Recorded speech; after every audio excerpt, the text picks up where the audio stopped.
waiting for language services practitioner, and she's now in court. Okay, thank you. Who would be interpreting? Okay, thank you, ma'am. It's fine. Mr. Ntanzi, you can, in the meantime, be seated. I'm going to deliver my judgment, which is in writing, and copies thereof will be given to you. It's not a long judgment, hence I did not prepare a summary. This is an opposed bail application which was before me on the 13th of October 2022. I could not allocate the matter to any judge to be heard in the month of October because the judges in my division were busy with matters allocated to them in terms of the duty roster. The duty roster does not make specific provision for a judge who would deal with urgent bail applications. So I don't want to make this video long, but I just spent about an hour responding to comments on my previous video, and there is this growing belief that one, I misrepresented, saying that Advocate Ramasepele was standing for Ntanzi in his bail application, and that I am wrong. Okay, and then these comments kept on saying that it wasn't Sipho Ramasepele, it was who? Mjiyako. Now, we all are on the same page when it comes to Mjiyako, okay? He's an imaginary character, okay?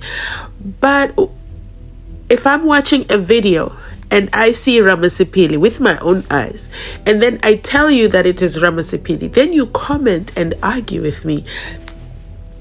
It is just so confusing to me. For me, as I said to some of them, that is time that you could have used to invest and improve your credit rating.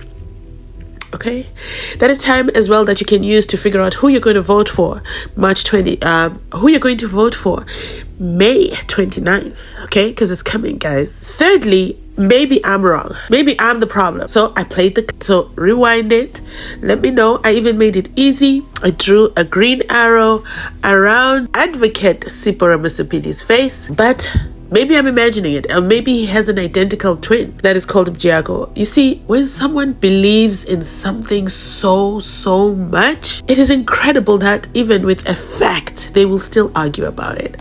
Let me know in the comment section who you see, because from my end of the screen, I see Sipho Ramasepele representing Ntanzi in his bail application, and I stand by what I said. I said what I said. Sipho Ramasepele did a poor job representing Ntanzi for his bail application. There's more that could have been done. Another comment said that is the information that Ramasepele had at the time of that bail application, and I think that's a fair statement because we know now Baloyi withholds information. Okay, they might not have had enough information. Others say, well, why did he take so long to apply for the bail? Remember, let me refer you to, how Baloyi loves to refer to other cases, and Rata also loves to refer to other cases. I'll refer you to a very recent case. Let's go to, it's also in Pretoria High Court, Thabo Bester and Nandipa Magudumana. Nandipa did not apply for bail at the same time as the other co-accused.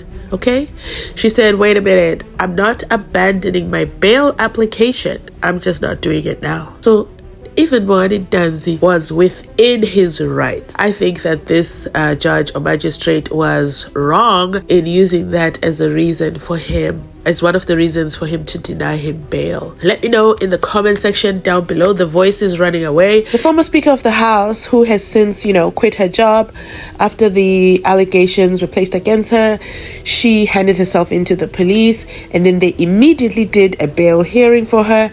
And I want you to hear what she has to say in her affidavit of the conditions of prisons.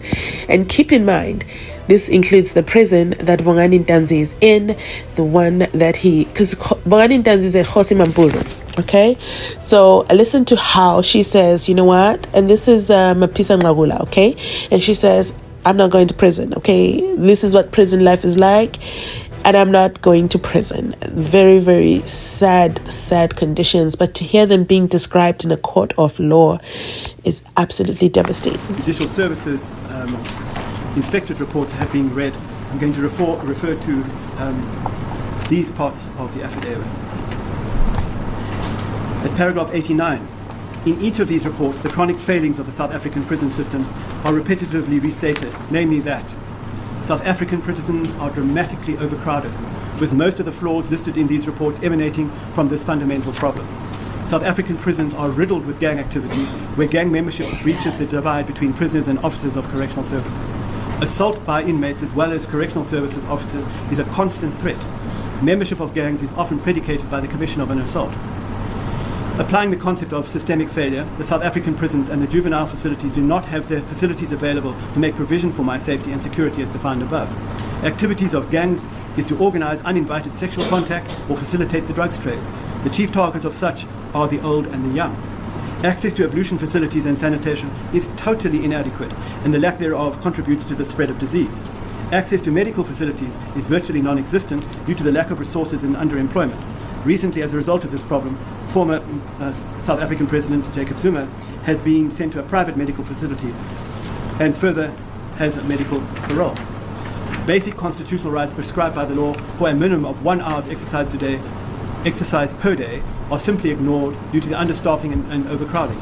And the overarching impression is that the South African prisons are incapable of any form of rehabilitation because correctional services staff are simply overwhelmed by the task of preventing inmates from killing each other. I then deal with the issue of AIDS and the possible diet, or the likely diet, that any South African prisoner will have if they go to prison. And my client's inference is that that is a cruel punishment. If I may pick up at page 44 of page 40 of the affidavit. I submit that if my personal circumstances are examined and analysed, I'm not a flight risk, and that I have every reason to attend my trial. I am advised, which advice I accept, that this is not the only criterion, and that a balance must be struck between the state's rights to pursue its cases and my right to be considered innocent. With this in mind, as fact, I have shown that there are various standing orders and regulations which express the administrative law requirements that rest on the shoulders of the SAPS and the prosecution when they decide the issues of arrest and enrollment. I have shown that if they comply with these factual requirements, the irresistible conclusion will be that I'm not a flight risk and will stand my trial. I have shown out of the mouth of inspectorate judges that conditions in prison are dire, and that the right of the state to pursue its cases simply does not match up to the personal sacrifices I will have to make, which would be needless in any event, since I'm not a flight risk and will stand my trial.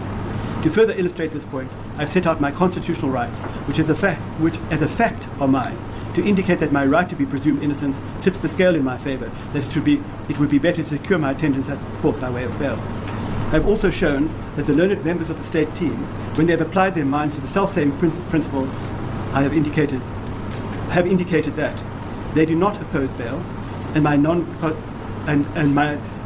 they do not oppose bail and support my non-custodial attendance at court, and I request and pray, when one bears in mind their admissions, there is no doubt that the interests of justice favour my release on bail. Based on the above considerations, I respectfully request that the Honourable Court release me on bail on any such reasonable conditions as it may deem fit.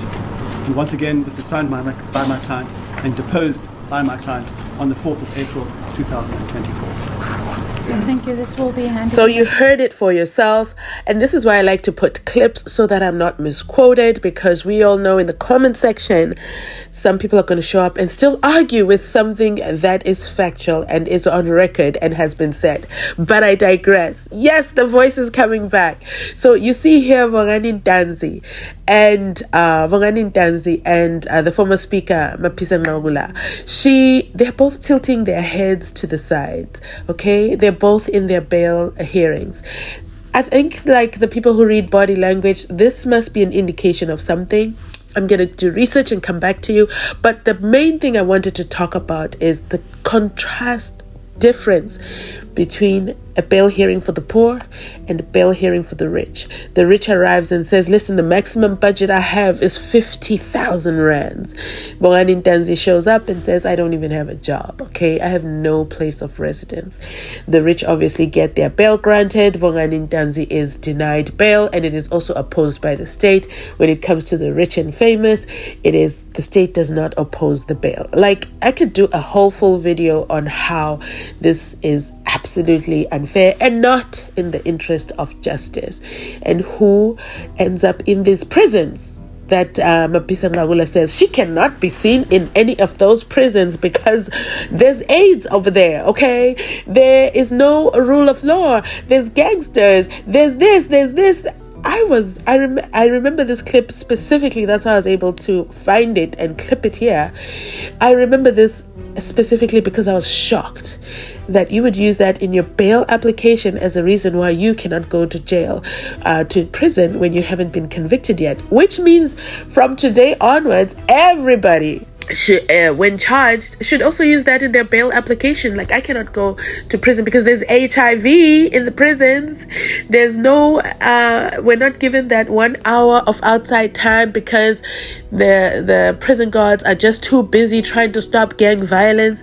Like, wow. I absolutely shocking. And guess what? She got away with it scot-free. She's out on bail. And guess what again? She had 50,000 rands to give as her bond for the bail application. Guess what? Now she's applying for legal aid.